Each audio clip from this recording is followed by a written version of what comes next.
Biggest story, Evan, has to be the Panthers. And we'll start with the good news. Panthers, again, had a legit chance to win, this time in a really, really, really tough spot at Philadelphia. I mean, Xavier Legette had the ball in his hands, couldn't come up with it, probably should have been caught. If he catches that, they almost certainly win the game. More on that in a second. The bad news, though, Evan, and the big story was this Jonathan Brooks injury. Goes down non-contact, same knee that he blew out in college and had this really long rehab on, diagnosed with a torn ACL in the same knee again. Really, really got a feel for Jonathan Brooks. And no matter what you thought about the Panthers pick, I thought it was a silly pick, but you still got a feel for the Panthers at this point. Also, Evan, what do you think about the Jonathan Brooks situation and Panthers running back rest of the way here? Yeah, because I also thought that he had started to show some things, not particularly in this game, but in the previous game. And we thought that his workload was going to start to ramp up. I mean, it makes the Chuba Hubbard signing look awfully good. Though Chuba Hubbard, by the way, was awesome in this game. He did not have any long runs. His longest run was 15 yards, but he was just a full on chain moving grinder. And yeah, he wound up with 30 touches in this game. The Panthers, over their last 3 games, have lost to the Chiefs by 3, lost to the Bucks by 3, lost to the Eagles by 6, and as you mentioned, almost won it on that play. Bryce Young looks great. He was pressured on almost 60% of his dropbacks against the Eagles, but he was awesome at navigating in and out of the pocket. And he continues to show a lot of promise, really turning his career around over the last month and a half. A lot of people, including we didn't write him off for dead, but I would say I was like 80% concerned on Bryce Young, or like 85% concerned on Bryce Young. These last 3 games have certainly shown a lot, have to show a lot of optimism there. And it's coincided with him getting Adam Thielen back. 34-year-old slot man, Adam Thielen, I think makes a huge difference for Bryce Young. He's run a route on 77% of the dropbacks since returning from injury, 22% target share, 25 raw targets, 80% catch rate. And that's not what Bryce Young was doing with any other wide receivers. Adam Thielen is absolutely balling. And like Evan said, having Chuba Hubbard and Adam Thielen on my team right now is something I want because they play the Bucs in week 17. And that's going to be a really good spot there. And I'd be happy, assuming that everything kind of stays healthy with Adam Thielen and Bryce Young, I'd be happy to start Adam Thielen and Chuba Hubbard in the fantasy championship there in week 17 for sure. The Jonathan Brooks stuff for the Dynasty Bros. This is like trending towards J.K. Dobbins level stuff. Not as bad as what J.K. Dobbins had with, multiple ligaments and everything and these strange surgeries afterwards. But it does not seem good for Jonathan Brooks long-term when you blow out your knee twice in the span of 2 seasons. Obviously, there's major, major concern. Long-term, our dynasty rankings are updated. You can check those out on the site. By the way, Raheem Blackshear also went down in this game. I mean, Chuba Hubbard could get 30 touches. I mean, it's not out of the realm possibility to get Chuba Hubbard to get 25 to 30 opportunities down the stretch here. Pretty impressive. Oh, one more injury note. Jalen Coker has missed all 3 of these games. Do you have a take, Evan? This is a really complicated one that I've been thinking about. But I'm wondering if you have a take when Jalen Coker gets back, if Jalen Coker gets back, how that would affect Thielen, Legette, David Moore. I don't know. I've thought about it. My initial inclination is that they would rotate the David Moore spot with Jalen Coker. I don't think that Thielen's coming out of the slot. Okay. So I think that initially they might rotate Jalen Coker and David Moore, and then maybe get to a point where Jalen Coker takes over that full time. But yeah, I mean, you have 2 big slot receivers in Adam Thielen and Jalen Coker. It remains to be seen, to be determined. Right. And my thought was like Bryce has been so much better with Adam Thielen. For Bryce's development, you can't take Adam Thielen off the field. And so I agree with Evan that I've seen enough of David Moore. He's 29 years old. We know what David Moore is. Let's get Coker out there with the other young guy, Legette, and then the guy that's developing Bryce Young or helping develop Bryce Young in Adam Thielen. All right. Second story comes from New Orleans. I mean, team was already cratering, right? No Chris Olave, no Rashid Shaheed, no Taysom Hill. They're all done for the season. And now it's just gets even worse. Derek Carr fractures his left hand, also sustains a concussion in this game. Derek Carr almost certainly done for the season at this point. Looks like they're going to have to go to Jake Haener, who is an undersized 2023 fourth round pick out of Fresno. There are a lot of playoff teams, Evan, that have Alvin Kamara. How bad do you think the Jake Haener stuff is for Alvin Kamara down the stretch here? And what else can you tell the people about Mr. Haener? Well, the scoring expectation for the Saints undoubtedly goes down. I think that we will end up seeing some Spencer Rattler down the stretch as well. Jake Haener is one of these guys who's just not particularly talented. He's firm in the pocket. He will hang in the pocket and take hits, but also he's not really built to take a lot of hits. It was just very disappointing in this game that the Saints got back offensive linemen. The Giants were without Dexter Lawrence, and Alvin Kamara was still getting hit in the backfield like crazy. Kendra Miller really showed some things. I know his stats don't look great on paper. What do you have? 10 for 32 and a touchdown. He did carry the pile like 6 yards on his touchdown run. And some of the underlying advanced metrics on his 10 carries looked really good. Mm-hmm. So I would anticipate him continuing to hover in the 8 to 12 touch per game range. No more Dennis Allen, who obviously hated the guy's guts. He looked good out there. He's going to continue to get work down the stretch. Yeah, I mean, if you watch that touchdown run that Kendra Miller had, that's the stuff that coaches love. He dragged 4 guys. Yeah, I saw some people saying that they thought that his teammates pushed him in, and I did not. I thought he carried the pile. Yeah. Either way, they were pushing, but he was moving his legs. Either way, coaches are going to love that stuff. And Yeah. Kendra Miller did not play a lot of snaps in this game. I believe only 18 snaps to Kamara's 49.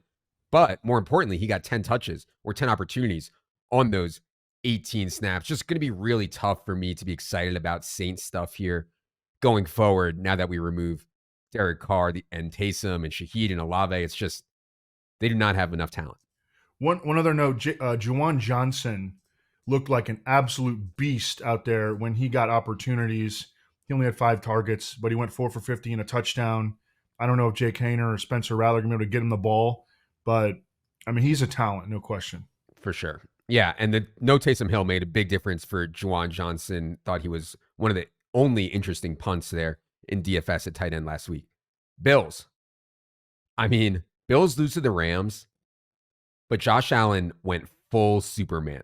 51.8 fantasy points for Josh Allen is the most ever by a quarterback in the history of the NFL. I mean, just wild. He threw for 342 yards and 3 touchdowns. He ran for another 82 yards and 3 more touchdowns. I mean, it's interesting for the MVP race. The Bills actually lose, of course, but Allen's stats look so much better now. He's out to minus 450 about after being minus 250 last week. And it'd be hard pressed, I think, for anyone at this point not to vote for Josh Allen. They do play the Lions this week. And if they lose this game, I'm sure people are going to be making cases against Josh Allen.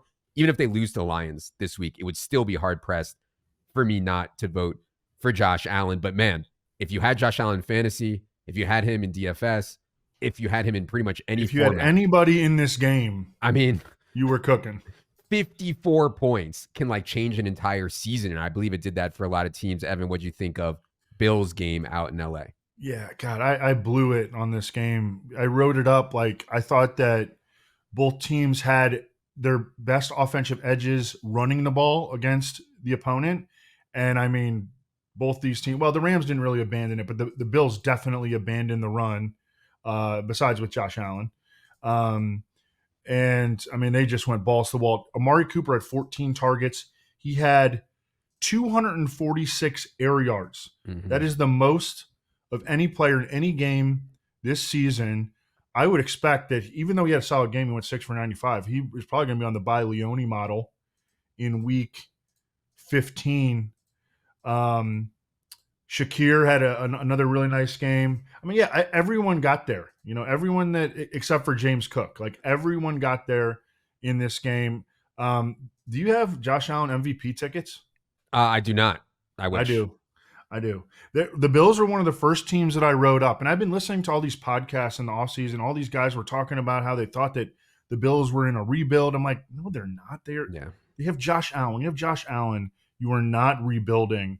So I bet on Bills to win it all, Josh Allen MVP, I also had the CJ Stroud MVP. That didn't get a hit, but I'm feeling pretty good right now. Minus 450 at Bet Online. Yeah, I think it's, to me, the best two teams are the Lions and the Bills right now. I think the Lions and the Bills are the two best teams, but we'll see. One game sample in the playoffs. Hard to tell for sure. One note on Amari Cooper. He only ran 26 routes on 41 dropbacks. As Evan said, though, 14 targets on those 26 routes. And when you're Amari Cooper and you're as good as he is, that's the kind of stuff that can happen. We are going to start the week with Dalton Kincaid and Keon Coleman coming back in week 15 for this big game against the Lions, a possible Super Bowl preview here. So yeah, it seemed like Kincaid and Keon were both really close. And so in base projection, it's going to be tough to get these guys off of kind of flattish target shares. But of course, Amari Cooper can pop up at any time for these huge games. And obviously, he's finding something with Josh Allen right now. Fourth story of the week is the Jets. They actually played a good game for once on offense. They scored 26 points. They lose to the Dolphins in overtime. That was Aaron Rodgers' first 300-yard passing game since December of 2021. I mean, it's just wild. I mean, Jameis Winston is averaging 315 passing yards per game in his 6 starts this season. And so Aaron Rodgers doesn't hit very often anymore. But when he does, you get Garrett Wilson and Devontae Adams both over 100 yards. Those guys combined for 54% of the targets. So another horrific day from the defense, which has been, to me, the most disappointing unit in the entire NFL this season, Jets defense. But at least the offense showed up. Evan, what do you think of Aaron Rodgers' really first good game of the season?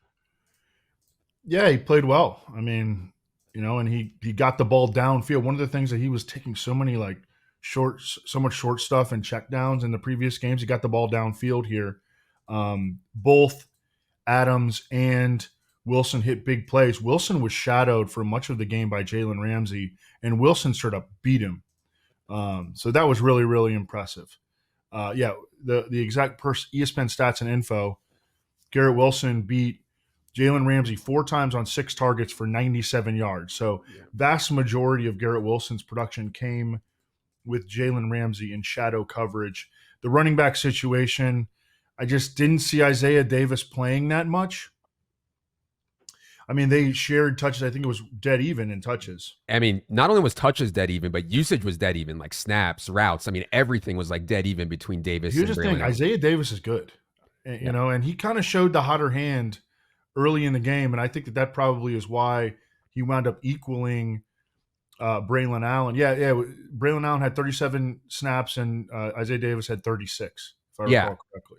I think the important part of this is, do you think Breece Hall will be back this season? This injury to Breece Hall's knee is on the same one that he has the ACL on. The Jets are officially eliminated from the playoffs. If I was the Jets, I'd be like, you know what, man? We used 2 draft picks on Braylon Allen and Isaiah Davis. Let's just take it easy on Breece Hall and maybe shut him down. I'm sure Breece doesn't want to do that, though. You have any feeling, Evan, if we'll see Breece Hall again this season? I don't think so. I do not. And so, I think this even usage is going to be pretty sticky. Yeah, I mean, Kenny Ngannou, I'm sure I butchered that, only played one snap in this game. Braylon Allen, 37, Isaiah Davis, 36. Routes were almost even. Opportunities were 16 apiece. And so, yeah, a timeshare on the Jets is like not exciting, but both of these guys can play. Talk to Daigle about this also on Waiver Show. I mean, Isaiah Davis was PFF's #1 graded running back in all of college football last year. And I think he showed some flashes why in that game against the Dolphins. Fifth story today comes from San Francisco. Had to feel good for the 49ers just to get back to themselves, get back to their game, out of the snow. They put a whooping on the Bears at home, score 38 points. That's kind of like what we expect to see from the 49ers. Isaac Guerrero was awesome. 1578, 2 rushing, 250, 0 receiving. Unfortunately, he hurt his foot late in this game. We're projecting him out for Thursday night. That would leave them with Patrick Taylor, who played way ahead of Keyshawn Vaughn. And then they also have Izzy Abanikanda on the roster. Also, Evan, what do you think of Mr. Guerrero? And then any more thoughts on 49ers running back here heading into their Thursday night game against the Rams? The 49ers really came to life. The Bears defense isn't good at this point. I don't think we should really respect it in any respect, even though over the course of the season, the Bears, their numbers, their pass defense numbers are pretty good. not afraid of it in any way. The 49ers over their previous 3 games entering this game had only 7 plays of 20 plus yards. That was the big thing. They were not able to generate explosive plays. They had 9 plays in this single game of 20 plus yards. Yeah, I don't think that Guerendo's going to play either. On Monday, Kyle Shanahan was talking about him. He said he wouldn't have been able to practice on Monday, wouldn't be able to practice on Tuesday. So I would definitely expect him to sit on Thursday. Patrick Taylor is the next man up, as you mentioned. He was one of the Memphis running backs. They had Antonio Gibson and Tony Pollard, all 3 of those guys there at the same time. He can run a little bit, 6'2", 217, can play in the passing game a little bit. We know that this system, it's a tried and true running system. You can plug guys in and they can be productive. That's going back to Mike Shanahan, who, by the way, belongs in the Hall of Fame. I mean, and it really pissed me off when I saw that he got passed over again. I mean, that guy like changed. Running backs don't matter. All like he was an innovator. I mean, he changed offense in the NFL, and you can still see him bleeding into like Sean McVay today. So he belongs in the Hall of Fame. End of rant. But yeah, Patrick Taylor is I think he gets the vast majority of work on Thursday night against the Rams. Right. So, when you have Isaac Guerendo's size, speed, combo, and pass game ability in Shanahan's scheme, you are liable to smash, which he did. Patrick Taylor's been in the league for a while now. Packers never really gave him a chance. Nobody really wanted him. He's older. I don't think it's the same as Guerendo, but I'd still be willing to stream in Patrick Taylor here this week. Something like 65, 70, 75% of the running back touches here against the Rams to Patrick Taylor in this scheme, I think is very, very viable for sure. One other note I had on 49ers, Juwan Jennings, man. We now have a pretty big sample of Juwan Jennings just balling, like 125. I know I used to joke about like the Mike Davis 90% CMC. How about Juwan Jennings 125% Brandon Ayuk? I mean, he's been unreal all season, completely outplaying Deebo Samuel. And by the way, Deebo is tweeting, "There's nothing wrong with me. I just aren't getting the ball." And he actually got community noted on Twitter because somebody was like, "Well, actually, you are struggling. You have a bunch of drops this year," and they put in the community notes. But anyways, wow, that's amazing.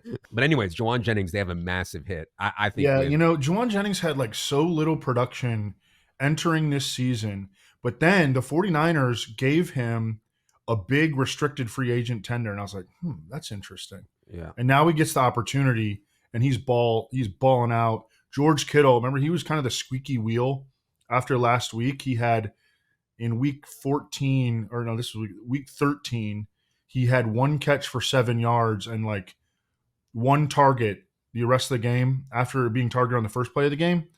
And he went to town against the Bears. I mean, he was absolutely unstoppable. Caught all 6 of his targets for 151. Yeah. What a stud. The two teams that we've been talking about that are veteran laden, who are close to getting eliminated from the playoffs, both won. 49ers are now not, we have them like 9% to make the playoffs now. So they're not shutting anyone down. Home versus the Rams, at Dolphins versus Lions next for the 49ers. Ricky Pearsall continues to be a non-factor. He's got 5 yards combined over his last 4 games. Yeah. All right. Let's go to the NFC now. We'll start with the Arizona Cardinals. Massive game here for the Cardinals against the Seahawks. Really disappointing performance. They fall way behind the division now due to the Cardinals. They're 6-7. Defense, which had been playing better lately, but has been struggling against the run all year, got absolutely shredded by Zach Charbonnet. I mean, the Cardinals fell behind 17-7 in the first quarter, never recovered. Evan, what do you think happened to the Cardinals on Sunday in their home game against the Seahawks? Yeah, they kind of ran into a buzzsaw Seattle defense that has been on fire for a good month and a half at this point. But, I mean, Kyler has kind of – and his numbers in this game from a fantasy standpoint were all right.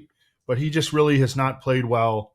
Remember how they were just on fire going into their bye, and they have just kind of stalled, plateaued at best ever since.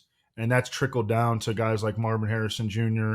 Trey McBride still helped you with 7 for 7. He had 14 targets. Yeah. But the offense is just not firing on all cylinders like it was around midseason. One thing I did note was I thought James Conner looked like he still had some juice, which at this point in the season, I'm so used to James Conner like wearing down or being hurt. He still has it, man. He looked pretty good here in this game. And yeah, to Evan's point on Trey McBride, last 3 weeks, 41 targets for Trey McBride for a 34% share. I mean, that is wild for a tight end. Cardinals now just 12%. We're giving them about 12% to make the playoffs now. So danger zone time for the Cardinals and their postseason hopes. Falcons. I mean, we talked last week about the Kirk Cousins meltdown. This was another Kirk Cousins meltdown, this time against his former team in the Vikings. Falcons have now lost 4 straight games, and during that stretch, Kirk Cousins has 0 touchdowns and 8 interceptions. Now, Falcons are being very strong in the media. They're saying they're not going to Michael Penix. We're not going to Michael Penix. We're not going to Michael Penix. At some point, their hand is going to have to be forced. Maybe it's after they're eliminated from the playoffs. But they keep saying they're going to stick with Cousins for now. Evan, what do you think about Falcons' latest meltdown this time in Minnesota? I mean, what is the limit? You know, and Kirk Cousins was not as bad this week as he was last week. We can give him that. But he was still pretty bad. I mean, he can't move. He's not throwing the ball with velocity. He threw 2 more picks. You know, I don't know why you wouldn't go to Michael Penix at this point. And we don't know. I would definitely go to Michael Penix. And like we talked about last week, he could be a talent elevator. I mean, he elevated a lot of those guys at Washington who, you know, McMillan and Rome are playing better. It's 4 straight losses. Yeah. You know, what is the limit? How much are you willing to endure? Yeah. They're in the midst of a division race. I mean, they're behind Tampa Bay now. Tampa is now the favorite to win the division, but Falcons still hold the tiebreaker over them. So, I mean, they're still in it, but they're going to need better quarterback play for sure. One thing I did want to note was I didn't play Darnell Mooney in DFS on Sunday, even though I played a lot of Vikings stuff, and that was just a mistake. I just overthought the matchup stuff. Darnell Mooney can always speed a game up, 6'1", 42-0 on 7 targets for the Moondog here. I played really, really good game. Bears go to the 49ers without Matt Eberflus and get embarrassed 38-13. I mean, Caleb is just taking so many sacks, holding the ball for so long. Took 7 more sacks here.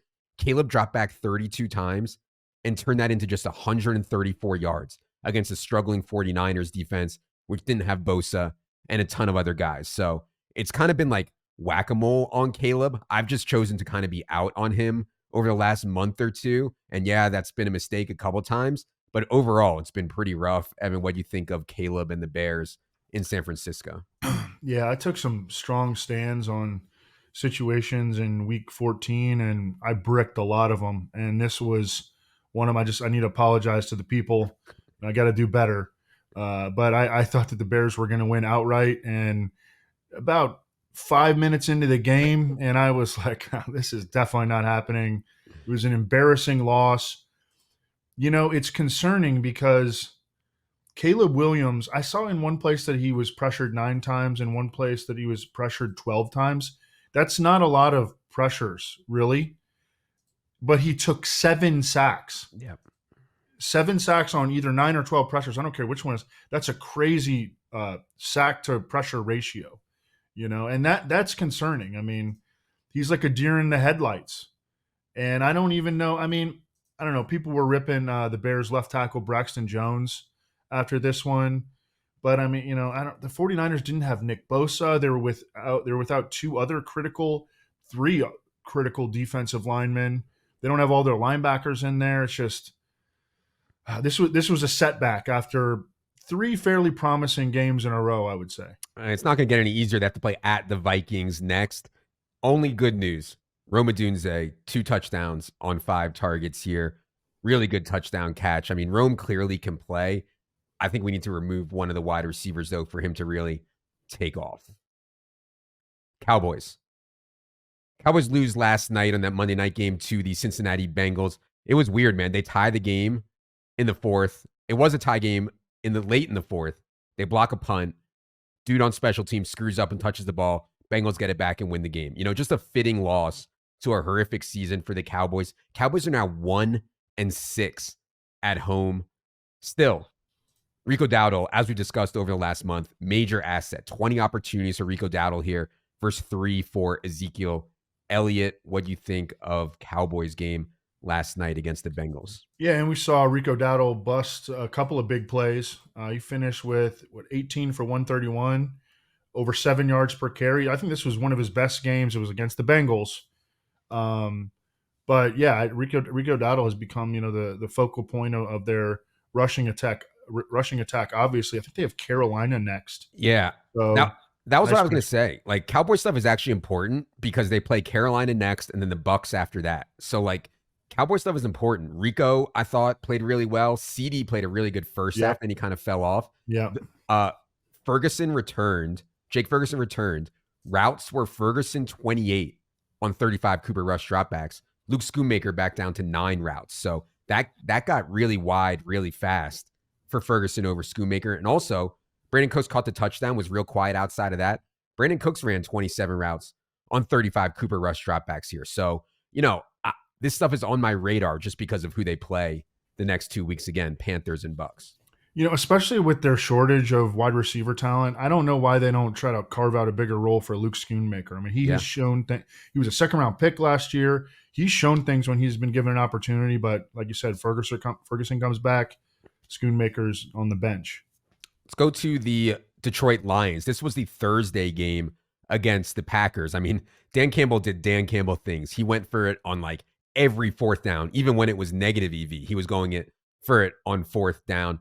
Dan Campbell is the heavy favorite for Coach of the Year now. That market is so volatile. Hopefully you guys caught the awards pod last week. Like, one loss. There are so many good candidates. Yeah, I think Tomlin is very deserving. I think Kevin O'Connell is very deserving. I think Dan Campbell is very deserving. Also, I mean, you can make a case for a lot of guys, but it's going to come down to wins for sure. Anyways, as for the game, a lot of Tim Patrick stuff here. Tim Patrick out-targeted Amon-Ra St. Brown 7-6. Tim Patrick also got 2 touchdowns. Amon-Ra only 20 targets over the last 3 games, an 18% share, which is crazy low for him. They've just gotten so flat in their target share when everyone is healthy. Anyways, Evan, what do you think of Lions game against the Packers last Thursday? Yeah, they really spread it around in this one. I think that Jamison Williams, he had 8 targets in this game. He's put to bed concerns that he couldn't earn targets. I mean, he clearly can. It's just a function of the offense. And, I mean, Jared Goff had a really nice game. He threw for 283, 3 touchdowns. But the way he spread it around, like 1, 2, 3, 4, 5, 6 different guys had 5 or more targets. Right. So that's just going to happen every now and again. But yeah, I mean, really nice win, especially, and it got highlighted during the game or leading into the game, how banged up the Lions were on their defensive front.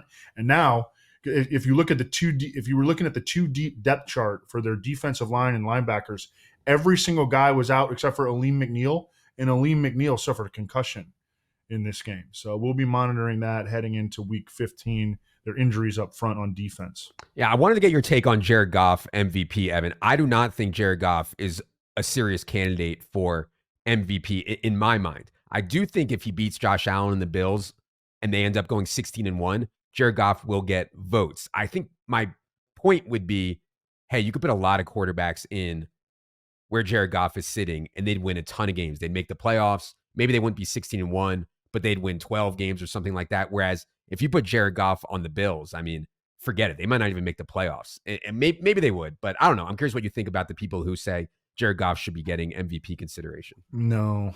And, Jared Goff has really, he's been great, man. I think he's solidified himself as a top 10 NFL quarterback. There's just no way he can go head to head with someone like Josh Allen. And I know the Bengals have a horrible record or whatever. Yeah. Joe Burrow is way more valuable than Jared Goff. Yeah. Joe Burrow might be the best quarterback in the NFL right now, by the Yep. way. But he just doesn't bring enough to the table. But I mean, he's so awesome in the system. I don't want to take anything away from him. Top 10 quarterback, not the MVP. I really think, I know I said already, I really think this Sunday's game, Lions-Bills, is a Super Bowl preview, but should be an awesome one.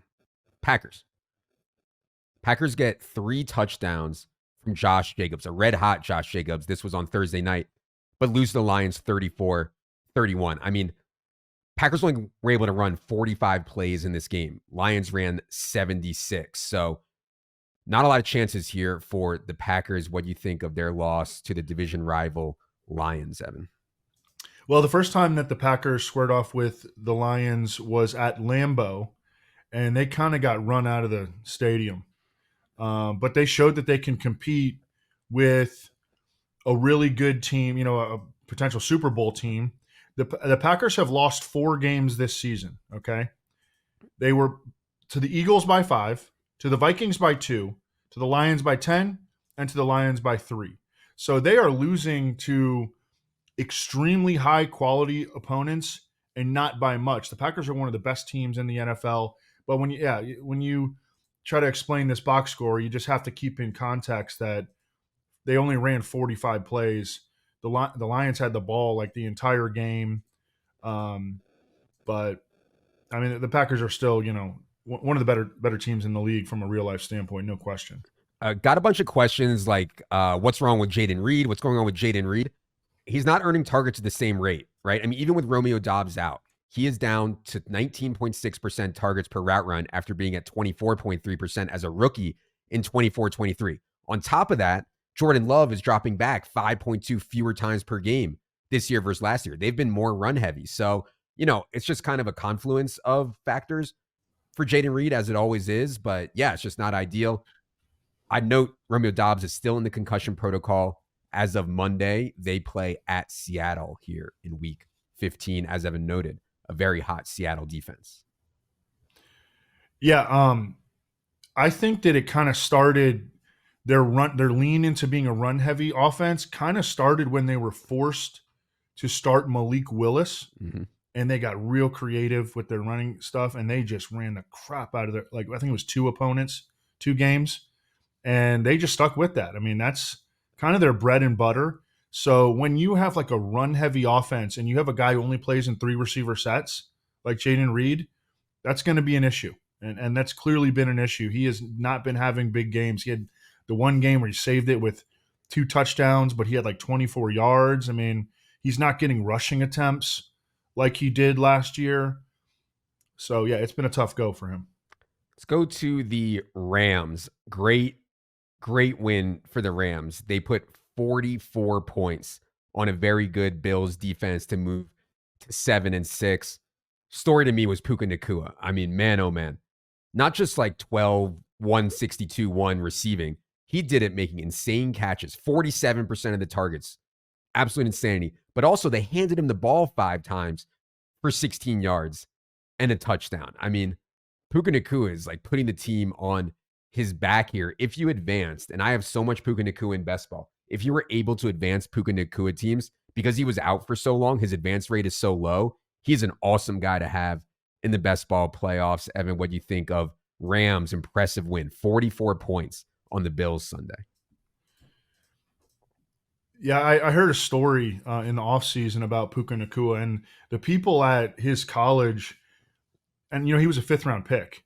The people at his college were surprised at how unbelievably he took the NFL by storm. Remember, he almost won Offensive Rookie of the Year, only lost it because of C.J. Stroud, and now he's like a top 5 NFL receiver. They were surprised because he was not a weight room guy in college, and they just kind of didn't know if he had that.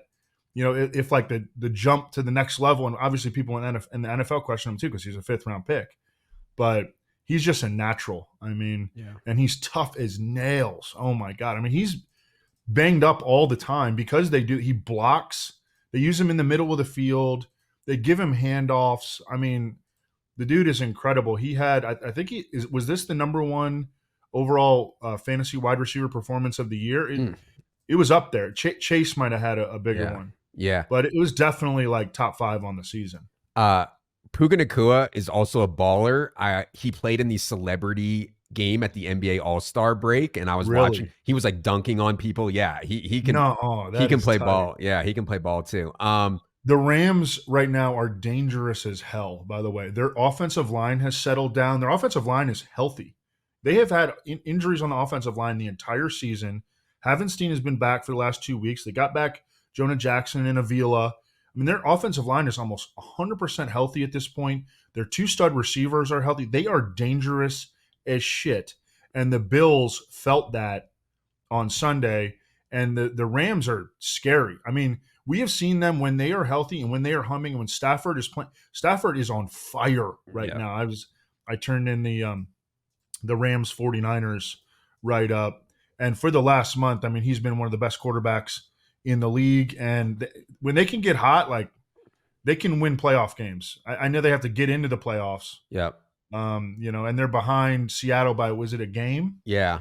We have the Rams 40% right now to make the playoffs. I mean, they're very, very live to make the playoffs here at 40%. They are dangerous. At 49ers, at Jets versus Cardinals next. Last note for me on the Rams, Kyron Williams, 31 more opportunities despite all the fumbles he's had this year. They love him so much around the goal line, and it's so tight right now. It's so concentrated. It's like triplets. When they play well, Puka, Cup, Kyron are all going to be in the mix. So, yeah. Tutu Atwell also made some plays in this game. Demarcus Robinson came out with a sprained AC joint. That's going to be tough on a short week. He was already dealing with a hand injury. Before the season, if I recall this correctly, I believe I do, Sean McVay was talking about how he thought that maybe if the Rams got into the, maybe a couple games in the playoffs, that Aaron Donald might come out of retirement. So I don't know, just a little fun nugget. Wow, that'd be interesting. Vikings. Thought this was one of the best spots of the season for Sam Darnold because he wouldn't face that much pressure from a weak Falcons pass rush. Turned out he did face a decent amount of pressure from the Falcons pass rush, and he still shredded. 28 attempts for Sam Darnold turned into 347 passing yards and 5 touchdowns. One of the best statistical games for a pocket passer all season. Addison, Jefferson, and Hawkinson combined for 86% of Darnold's targets here. Ceiling game for Vikings. Evan, what do you think of their performance against the Falcons? Yeah, so it wasn't a great Sunday for me, but this was a good one because, I had Sam Darnold as a sleeper. I went on Greg Rosenthal's show, NFL Daily, before the season. 2 deep sleepers, Sam Darnold and Tank Bigsby. Greg, prides himself on identifying backup quarterbacks that are good. Like he was king of the Geno Smith, but he's always hated Sam Darnold. And I think it's because he's a Patriots fan and the Jets drafted Sam Darnold. But he's always, and we've gotten in arguments about it. At one point I told him that he needed to retire because he was wrong about Sam Darnold. And I meant he needed to retire from fantasy analysis, but he took it like you need to retire from football analysis, period, and go be a mailman. That's how he took it. So he didn't talk to me for a while, but he sent me a text on Sunday, Darnold balling. That's it. And that was supreme capitulation by Greg Rosenthal. Let's send him a shirt. Send him a capitulation shirt. We have to. But Darnold was unbelievable, wasn't he? God, Jordan Addison was unbelievable. Yeah. Jordan Addison, I mean, it's like they have 2 number 1 receivers now. And obviously Jefferson gets all this attention. AJ Terrell was all over Justin Jefferson on Sunday. But Addison Addison was a first-round pick. And he has a 1A pedigree. Oh. He's obviously the 1B behind Jefferson. You could see the way the defenses play the 2. But, man, he was unbelievable. His body, his ability to track the ball in the air was unrivaled, non-parallel. Not only was Jordan Addison a really good prospect coming out, first round pick, but his rookie year profile was really strong for year 2 leap. And, he's been up and down. The off-field stuff, I'm sure, did not help, but he is absolutely balling now. Over the last 4 weeks, he has 35 targets. Justin Jefferson has 29. Yeah. What did not show up in the box score in this game was that Jordan Addison also had a long pass interference flag drawn against him. But home against Bears next, at Seahawks, home against Packers to end it here. Sam Darnold leads the NFL in 20-plus yard completions, and he has multiple touchdown passes in 10 games this season. That's the most in the NFL. Let's go to the Giants. Drew Lock, major struggles again, this time in a home game against the Saints. Completes just 21 of 49 passes, just mistakes everywhere. Drew Lock does not even look like a backup quarterback in the NFL at this point. They still had a chance to win. I mean, they lose on a last-second field goal that they missed, but it was the right play. They want to lose games. I mean, they're 2-11 now. They desperately need a quarterback in the draft. Malik Neighbors came into this game questionable with his hip issue that he sustained midweek. Still played 73 out of 77 snaps, did Malik Neighbors out there gutting it out. Evan, what do you think of Drew Lock's latest embarrassment, this time home against the Saints? Yeah. He had some nice runs in the game. I think that we were like, well, why did they go with Tommy DeVito over Drew Lock? Here you go. Yeah. And also their offensive line is demolished again. They lost John Runyon, their starting left tackle, in this game, and their center, John Michael Schmitz, suffered a neck injury in this game. They're already without their left tackle, Andrew Thomas. Tyrone Tracy, his underlying usage numbers were really, really good. He didn't have a big game. He did get in the end zone. He had 5 catches. He had a nice game. No. But his underlying usage was great. He played over 80% of the snaps. And he had 10 targets. I mean, anytime you're getting goal line opportunities like Tracy is, and you can get 10 targets in a game, I'm okay playing you. It's not exciting because the offensive line and Drew Lock and everything, but I'm okay with it. By the way, Brian Daboll came out Monday and said they're going to keep starting Drew Lock as long as he is healthy. Eagles. I thought Eagles could have been one of the big stories of the week. Didn't quite make the cut, but there's for a team that's won 9 in a row, there's a lot of drama around the Eagles right now. They managed just 22 points in a home game against the Panthers. You get A.J. Brown complaining. Now, this is the most run-heavy team in the entire NFL. Pass rate over expectation, they are dead last. Jalen Hurts is dead last in pass attempts per game at 25. That is insanely low. You also get Jalen Hurts not taking any chances. And, I know people have conflicting opinions of Emmanuel Aiko or however you say that guy's name. He put together some clips. He was trying to make it look like Jalen Hurts wasn't playing well. I thought it was just Jalen Hurts being conservative. A.J. Brown's a little bit open, not a lot open, and Hurts is not letting it rip, and A.J. Brown is getting frustrated. So I get it. I also think this team's won 9 games in a row.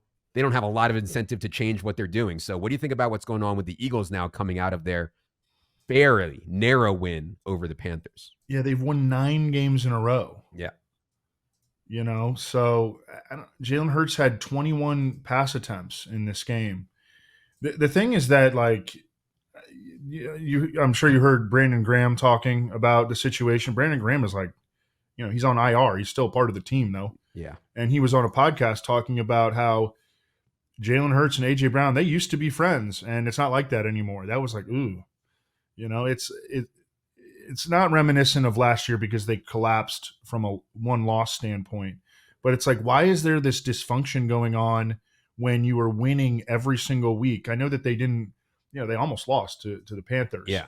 But the Panthers have been playing well, and the Eagles won in the end. So it's just why is this going on? Well, I think the narrative among Eagles fans, at least, is that if we are going to win the Super Bowl, we can't be this one-dimensional. We have to get the pass game going, and we can't just flip a switch in the playoffs if we get behind or something like that. I don't know, though. I mean, that hasn't been the formula. And I get what they're saying, but at the same time, from a fantasy perspective, it's hard for me to see them changing the plan when they've been winning so well, winning so much. Right. Saquon Barkley has already broken the Eagles franchise record for rushing yards, which the Eagles have had some great backs over the year. I mean, Ricky Waters, by the way, I believe he should be in the Hall of Fame. LaShawn McCoy, Brian Westbrook. Mm-hmm. And so Saquon, he can break Eric Dickerson's all-time single-season record. He needs 121 rushing yards per game to break it. He gets the Steelers next. Yeah. Okay matchup.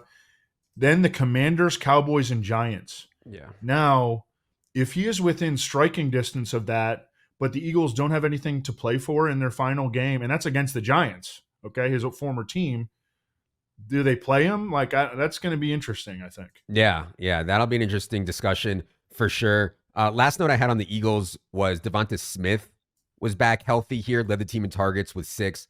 got a touchdown. So good to see Devonta Smith back there. It's just when you can only project 25 pass attempts per game, no one's going to project well in the pass game. It's not going to be easy to make I that have a happen. buddy who wanted me to ask you about this guy who bet 3.1 million on Yes. the Eagles to win at -700. Yep. Wound up getting it, almost didn't get it. God, he must have been having a freaking heart attack. He won 450,000. Yes. What did you think of that? Uh, I it was at Circa, so they made a big publicity thing about it to try to drum up, business or whatever. I don't think that it was that Mac guy. I don't know who it was, but laying that much money line, if you made the game -1,200, then laying -600 is a good bet. I couldn't do it. In the betting industry, they're called like bridge jumper bets, where if you lose them, you're gonna hit it a lot, but that one time you do lose it, you jump off a bridge. So yeah, not my style. But then again, I don't have $3.1 million to bet, so what do I know? Okay, Seahawks. Seahawks go into Arizona with no Kenneth Walker, and Zach Charbonnet just breaks the slate. 22, 134, and 2 rushing. And then also, we already know he had the role in the pass game. And so we already know the Seahawks think he's really good there. He is really good there. He catches 7 balls for 59 yards on top of all the rushing. Zach Charbonnet been on top of the one injury away list that we've been keeping up with. Daigle's been keeping up with all season. And I mean, that was just a huge smash. If you held Zach Charbonnet on your bench all season for his spot start earlier this year, for his spot start here, that's just pays off massively. So hopefully you guys had Charbonnet and were able to start him this week. Evan, what do you think of Seahawks' impressive win in Arizona? Yeah, and hats off to you for identifying him, because we had 3 cheap running backs. Was it Charbonnet, Garenda. Braylon Allen, and Garendo? And I had Garendo as the best. I had Charbonnet as the third. I'm an idiot. You had Charbonnet as the one. He wound up outscoring the other guys. 9 missed tackles forced, 137 yards after contact. The knock on Charbonnet has been that he doesn't hit big plays, and Kenneth Walker does. Charbonnet hit big plays in this game. Yeah. So I wonder when Kenneth Walker comes back, and I'm kind of skeptical that he's going to be back this week. He's dealing with multiple injuries. The rhetoric surrounding him has not been overly positive. And then we just saw what Charbonnet just did. I don't think that they shouldn't have any incentive to rush him back. Yeah. Charbonnet hit big plays in this game. On Monday, Seahawks said that Kenneth Walker is going for additional testing on his calf, whatever that means. So no updates since then. We're recording this Tuesday around 2 p.m. Eastern. So we'll see on Kenneth Walker's status. Other story I had from Seattle is just JSN, Jackson Smith and Jigba, continuing to outperform DK Metcalf on a weekly basis. And Tyler Lockett, like the cliff hit Tyler Lockett real fast. I mean, he can't even get a target out there. I think he got 1 target in this game. So yeah, really exciting stuff right now for JSN, who, by the way, we're not that far off from having to work on rankings for next year already, because best ball stuff will open up in like February and March. And I could see JSN being like a round 3 pick or something like that. Yeah. So yeah, exciting times. That was for a JSN. pretty big victory there in the man versus machine debates. For sure. I'm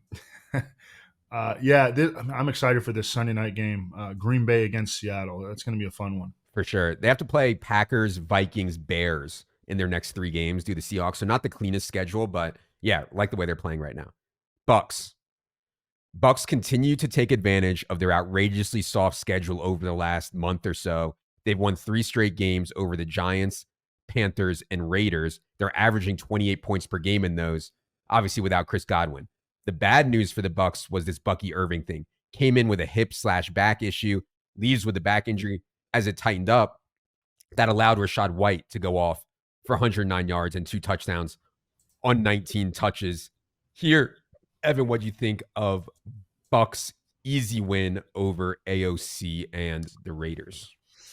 Yeah, I didn't take Bucky Irving's health situation seriously enough, and it doesn't sound great for him right now. And Rachaad White played well in his place, and if Bucky has to miss a game, which I kind of think that he is going to miss a game, Sean Tucker, he had a couple more nice runs in this game. He will also see an uptick in playing time. Mike Evans needs to average 102.5 receiving yards over his final 4 games to get to 1,000. He was really quiet in this game. Mm-hmm. And Jalen McMillan made some big plays Mm-hmm. along the sidelines and in the end zone. He had 2 touchdowns. Cade Otton came back to life. Baker started off super hot and kind of in the second half kind of petered off. But, another solid win for Tampa. Yeah, I was a little bit surprised that the gap between Rashad White and Sean Tucker was so wide. 19 touches here for Rashad White. Sean Tucker only got 5 opportunities in the whole game. Talked to Dago a little bit about this on waivers. He thinks it's because of the fumble or fumbles that Tucker had earlier this season where they're in such big games, they don't trust him. But if Bucky's out, I think they're going to have to trust him and use Sean Tucker here a little bit more. So that's something to watch for sure. Other big thing I had on Tampa was they've been messing around with guys like, Raheem Jarrett and Ryan Miller and Trey Palmer. In this game, they condensed it to what I think it should be. All Mike Evans, Jalen McMillan, Sterling Shepard. That's going to be the majority of 3 wide receiver sets. And I think that we have some level of predictability now where I really like those guys. One other note, just looking forward, one rumor starting to make the rounds. Liam Cohen, the Bucs offensive coordinator, has done a great job this year, probably even better than Dave Canales did last year. And Dave Canales immediately got a head coaching job. I think there's going to be a lot of head coaching openings this offseason, and I think that Liam Cohen might get one. Chargers next for the Bucs, but then 2 really good spots to finish it out: Cowboys and Panthers. So I like having Bucs stuff. Would not be dropping Bucky Irving or anything like that. And yeah, those 2 games, Cowboys and Panthers, really good spots in the fantasy playoffs for the Bucs. Last NFC team is the Washington Commanders. They were on a bye. They will come out of it for a very good matchup against the Saints. Note for me on the Commanders is the Austin Eckler stuff. Seems like such a good dude. Does that show with Matt Harmon, like friend of the fantasy community. This concussion he sustained is scary. He has like no recollection. He's like still feeling symptoms multiple weeks later. So shout out to Eckler. Hope he's okay. Remember, and he's going to be out probably for the rest of the season. First half running back touches in the game before the bye without Eckler were Brian Robinson, 11, Jeremy McNichols, 6, Chris Rodriguez, 0. So we're going to have a bit of a timeshare projected there, but Brian Robinson clearly the feature back and ahead. Any other thoughts for you on the Commanders as they come out of their bye, Evan? I don't really have anything. I just know that Austin Eckler has a bright broadcasting future ahead of him, and I hope he makes the best decision for himself. All right, let's move it over to the AFC now. We'll start with the Baltimore Ravens. Ravens were on a bye. Will come out of it for a tasty matchup against the Giants. Injury note is Rashad Bateman hurt his knee in the game before the bye. Does not sound overly serious, but we'll see if he can go this week. If he can't, I actually think that Isaiah Likely, and we talked about this on waivers, Isaiah Likely might be one of the bigger beneficiaries there. But yeah, Evan, any notes for you on Ravens as they get set to play a game against the Giants? Yeah, well, we know it's not going to be Deontay Johnson because he is suspended. God, this is a contract year. What is this guy doing? Did you see that the United Healthcare CEO killer tweeted that he thought that Lamar Jackson should be a running back in the NFL? Is that serious? Yeah, he tweeted that in 2018. Lamar Jackson's having an incredible season passing. Forget about running. He's having one of the best seasons in the league, just straight passing. I mean, Lamar has been absolutely unreal this year. Yeah, on the Deontay Johnson thing, I think that they would cut him, actually. Like, he's been such a distraction. I think they'd cut him, but they don't want the Steelers to sign him because they feel like the Steelers know him. Steelers are desperately, we'll get to this in a second, Steelers desperately need wide receiver help. So I actually think they'd prefer to cut him, but they can't because they think the Steelers might sign him. They could probably just, not play him. Yeah, that's what they're going to do. Yeah. Go to the Bengals. So Bengals keep their season alive. We have them after a win last night over the Cowboys. We have them around 7% to make the playoffs. They're 5-8. The fact that it's above 0 is important for all these guys, I think. But man, like Evan mentioned earlier, Joe Burrow on a better defensive team would be the NFL's MVP. This was his 4th straight game with 300 plus passing yards and 3+ touchdowns. Just absolutely wild stuff. Evan, what do you think of Bengals game last night against the Cowboys? Yeah, they are so fun to watch as an offense. Another really nice game for Chase Brown. Jamar Chase is ridiculous. I mean, he's the best receiver in the NFL, right? Yeah, I think so. He is on pace to win the Triple Crown. Yeah. He is leading the NFL in catches by 6, so that's not too comfortable. But he's got a 6-catch lead, and they're going to keep throwing. Um, he's leading the NFL in receiving yards by 149. That's a decent cushion. Mm-hmm. And then he's leading the NFL by 6 receiving touchdowns. That is a nice. I think he's got that one in the bag. Yeah. I think like the T. Higgins stuff has helped him, right? Like T. Higgins has out-targeted him in a lot of games. Defenses start to adjust to that. And then next thing you know, you get hit with the Jamar Chase 18 targets to T. Higgins 5 targets. So yeah. Titans, then Browns, then Broncos next for the Bengals. All winnable for sure. Obviously, they have to win out to give themselves a chance. That starts this week against the Titans. Cleveland. Jameis Winston goes to Pittsburgh. Of course, you have Jameis Winston. You're going to throw it. You're going to throw it a lot. He threw it 41 times, 2 interceptions, takes 3 sacks.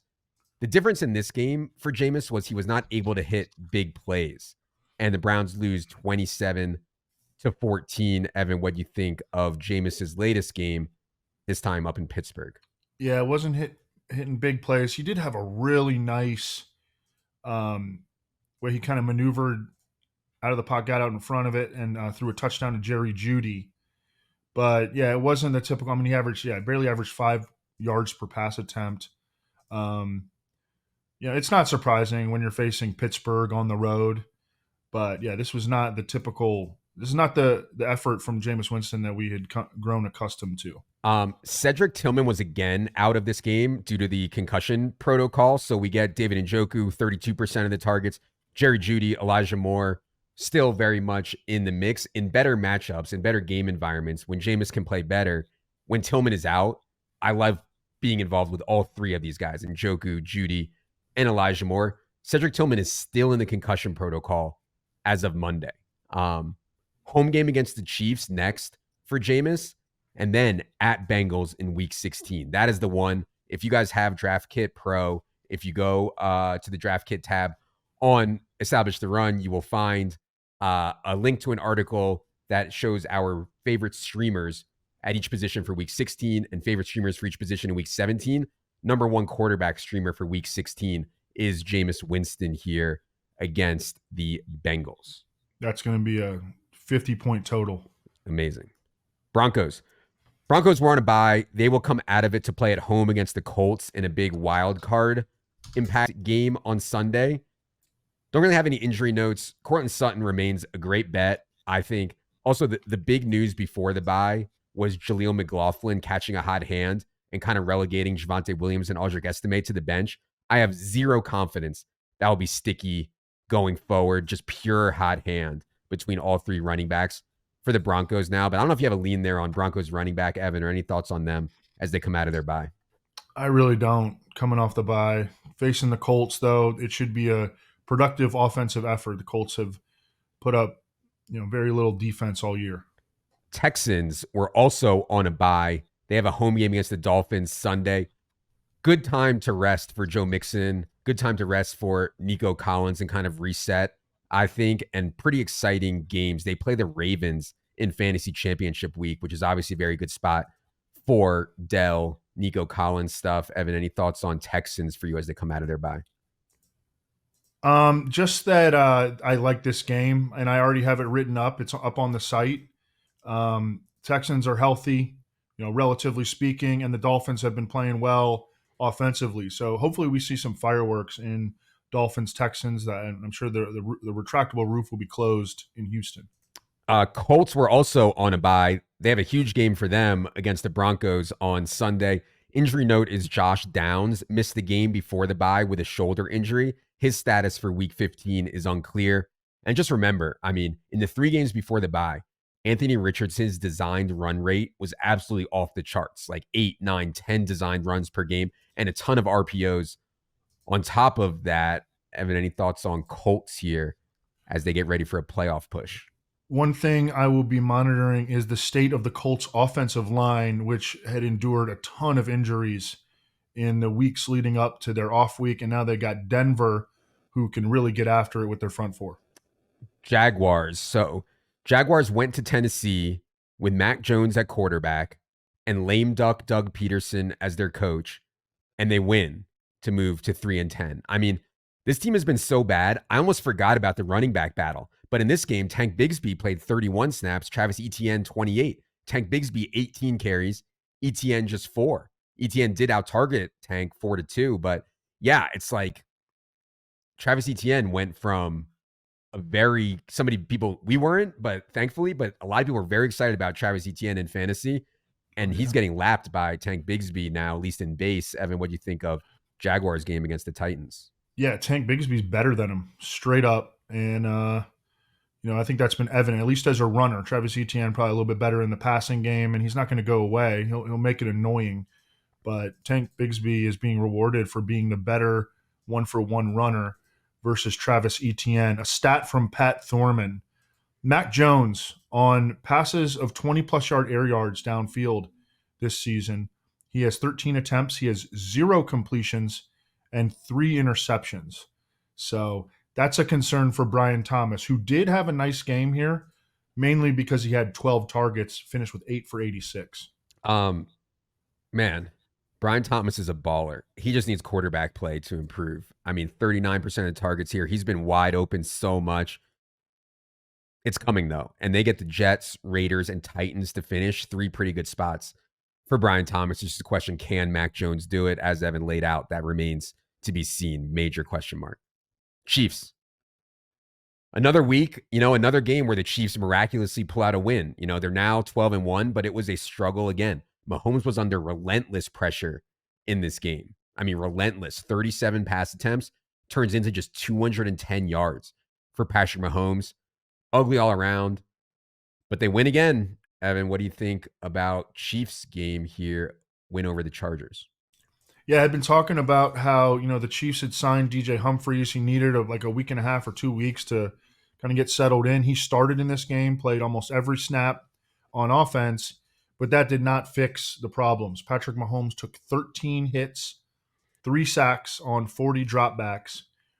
And, the Chiefs offense continues to be non-explosive. Isaiah Pacheco did jump pretty clearly out in front of Kareem Hunt. Yeah. Though, and I expect that to continue to separate. Derwin James shadowed Travis Kelce for much of the game. Kelce finished, 5 for 45. That's an all right score for a tight end.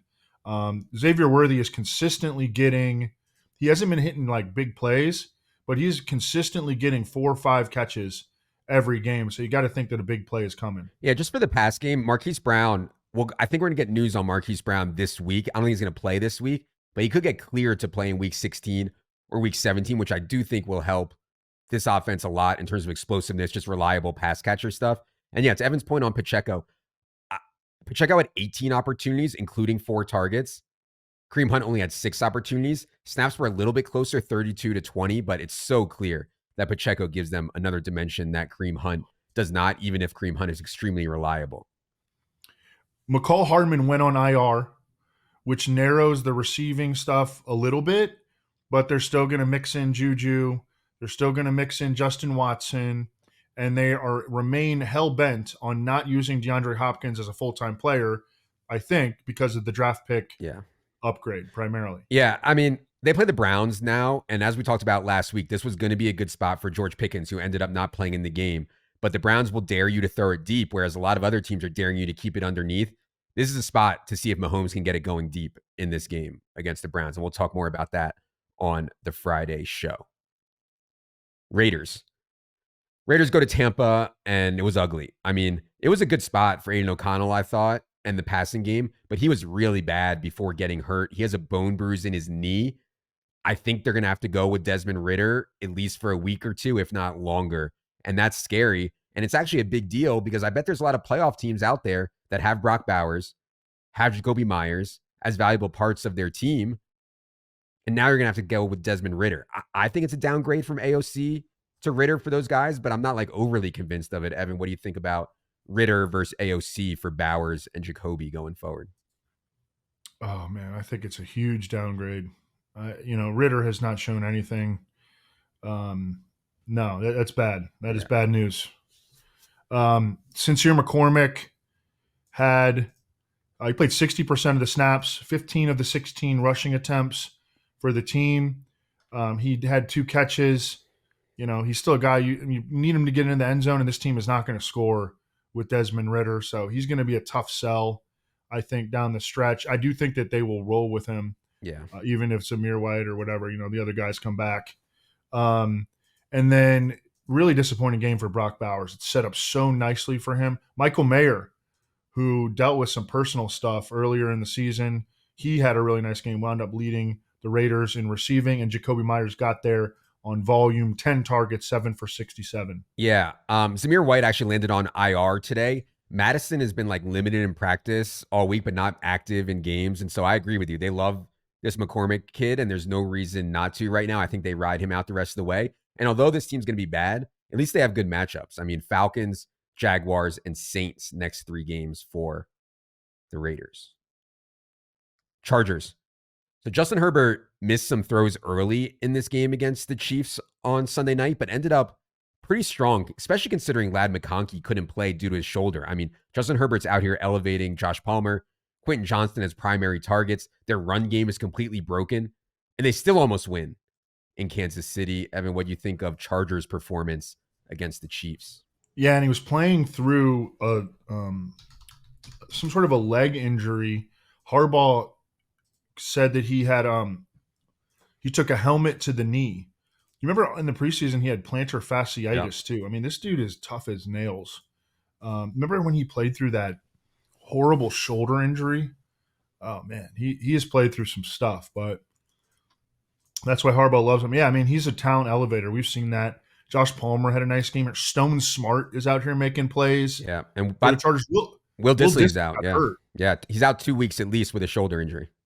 Yeah, I mean, that's a big loss for them. He's Yeah. been a really big part of their passing game. Ladd McConkey is dealing with knee and shoulder injuries, and they have a really nice matchup on paper coming up against the Bucs. But I don't know, I don't know if Ladd's going to be able to get out there. Yeah, Stone Smart will be the replacement for Will Dissly. Great name, Stone Smart, but yeah, that's no for extreme deep leaguers. And then carries here. I mean, the run game, they can't do it. I mean, they just can't run the ball. Gus got 10 carries, Vidal got 8, but it's really hard. They want to run the ball. They have this offensive line, but they just have not been able to run the ball with Gus Edwards whatsoever. And Dobbins is out, 2 more games? At least, yeah. Yeah. Dolphins stay mathematically alive with an overtime win over the Jets. Tua has quietly been on fire since he's been back, man. 33 of 47 here for 331 yards, 2 touchdowns, no interceptions. And just in time for the fantasy playoffs, Tyreek and Waddle are really coming alive. Jonnu scored all of his fantasy points, all of his catches, including the touchdown, came in overtime. Evan, what do you think of Tua shredding this woeful Jets defense?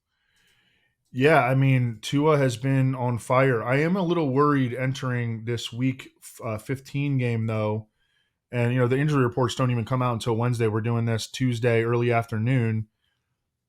Some of the Dolphins beat writers were talking about the Dolphins might be without both of their starting offensive tackles against the Texans, who have Will Anderson and Daniil Hunter and dudes in the middle, Danico Autry, dudes that can just blow up your offensive line. Mm-hmm. So that is something that I'm worried about, because that game looks good on paper. Miami, Houston, maybe some fireworks offensively, but if the Dolphins are missing both their starting offensive tackles, that's going to be a big, big issue against that defensive front. Other note I had on Miami was the Devon Achane stuff. So Raheem Mostert did not play in this game. I believe Achane might have had 5, maybe 6 goal line carries. He only converted 1. And, I feel like if Mostert was out there, was active, Achane wouldn't have even gotten that many opportunities at the goal line. On top of that, Achane got handed the ball 14 times. He had 24 rushing yards. He is down to 3.9 yards per carry is Devon Achane. And this was after, and I love Devon Achane, but last year everybody was telling me, he's the outlier, Adam. See, I found it. I found another outlier. He averages 8 yards per carry. He's down to 3.9 now. And it just shows how small of a sample 1 year is. And I'm not saying Devon Achane can't go out there next year and average 7 yards per carry. He might, but it's just extremely, extremely volatile. So, yeah, I love Achane. I love playing him. His role in the pass game is good. When there's no Mostert, he has an awesome goal line role. But yeah, the run game efficiency just has been broken all year. Did you project him for 3.9 yards per carry in No. your preseason sims? I thought like 4.5 or 5 was reasonable. And people are like, no, he is Chris Johnson. He's going to average 9 yards a carry for his whole career. You know, it's just insane. Joey Rudman said he could fly. Let's go to the Patriots. Patriots were on a bye. They play at Arizona on Sunday. Obviously, it's hard when the offensive line is so bad and the weapons are so bad. But man, I still think they have a hit with Drake May. I mean, he's been an asset, and Hunter Henry has been his favorite target. I like playing Hunter Henry. I'm fine playing Drake May in desperate-ish or cheap DFS situations. Evan, any more thoughts on Patriots as they come out of their bye? No, I just continue to hear rhetoric from sports analysts that I respect, just talking about how much they love Drake May. Yeah. And I'm just excited for his future. But yeah, I mean, coming off the bye, I don't really have probably good timing for Ramondre Stevenson, who was going through some things in the offensive line. They definitely needed a breather. But yeah, excited to see them finish. Steelers stay hot with a 27-14 win over the Browns. They moved to 10-3. They did it with one of the worst wide receiver cores you will find in the NFL. So George Pickens hurt his hamstring last week in practice, late scratch Sunday morning. They're already saying he's doubtful for this week, upcoming week 15. That leaves them with Calvin Austin, Scotty Miller, Van Jefferson, Mike Williams. So, of course, like we talked about this on Sunday morning, plan was to run the ball a lot, use the tight ends a lot, and they did that, and they won the game pretty easily. It's just hard to sustain offense in the NFL with Calvin Austin and Van Jefferson in two wide receiver sets. Evan, what do you think of Steelers' performance over the Browns? Just mad at myself. I talked myself into Calvin Austin on Sunday morning, and that was just a mega brick. He did draw a long pass interference to set up a Najee Harris touchdown, but other than that, didn't do anything. I think they're going to have to lean on Pat Freiermuth. George Pickens is not expected to play against the Eagles. It's going to be a tough game against the Eagles. I think that this is probably going to be a low-scoring game. Yeah. Even though both these offenses can do things, but I think that this is probably going to be a low-scoring game. This is just going to show that how bad the Steelers need a wide receiver. I mean, they need to get T. Higgins, or they need to make a draft pick or something. They can't leave themselves this thin at wide receiver and expect to compete for the Super Bowl. Really tough schedule to close it out for the Steelers. At Eagles, as Evan just mentioned, then at Ravens, then versus Chiefs. So 3 very difficult games here. I do think if Tomlin can win all 3 of those, he will have an excellent case. Excellent for Coach of the Year. Yeah. He's never won it. Yeah. Titans. Last team we're going to do here today. Like, if you needed confirmation that Will Levis is not the long-term answer, which I don't think anyone should need at this point, but if you needed that confirmation, Will Levis and the Titans scored 6 points, 2 field goals at home to the Jacksonville Jaguars. Now, I know Levis got banged up on a Hail Mary at the end of the first half, and he could not do much in the second half whatsoever. But still, man, I mean, that was even with Tony Pollard playing really well, I thought, and creating really good opportunities in the run game. So I feel like it's over for the Will Levis experiment going forward, at least for next season. Evan, what do you think of Titans' loss, embarrassing loss to the Jaguars? Oh, Will Levis was so horrible in this game. It was painful to watch, like just throwing the ball over guys' heads. He just is not it, you know. I mean, and he can have little streaks like he did in the previous 4 games. He had over 100 passer rating over his previous 4, but man, he just so erratic, inconsistent, down or down. You don't know what you're going to get. Can spiral, go in the tank. I mean, he just, you know, they need another quarterback. Tony Pollard, I agree with you, looked great. He has run laps around Tajay Spears at this point.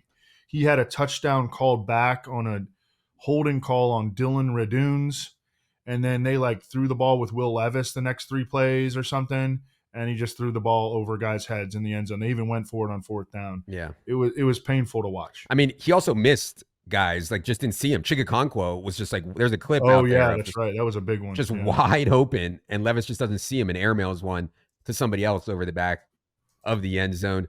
Calvin Ridley's role was so weird here. All year, he's had a huge ADOT. He was over 16 yards average depth of target coming into this game. 6.1 yard ADOT in this game. Really short. Turned into 7.59.0 37% target share for Calvin Ridley here. So yeah. Even with Tajay Spears back, 23 opportunities for Pollard, 8 for Spears. And Pollard has quiet on a better team. More people will be talking about Pollard. He has had an awesome bounce back year after all the struggles he had in Dallas last season. Nick Westbrook Akine was finally a decent play based on, numerous data points. And of course he does nothing. Yeah. When he's a bad play, he scores a touchdown. When it's a good play, nothing. Yeah. I mean, if Levis can't do anything against the Jaguars, Westbrook Akine is never going to be a good play. It's just, but I was shocked. I'm not shocked. I was surprised how bad the pass game struggled against the Jaguars. All right. That is going to do it for this week 15 edition of the Team by Team podcast. Good luck to all of you out there in your playoffs. If you need help, you need Draft Kit Pro, streaming options, strength of schedule stuff, one injury away, all up and updated for the season-long bros. For Evan, for producer Ryan, producer Luke, I am Adam. Good luck, everybody.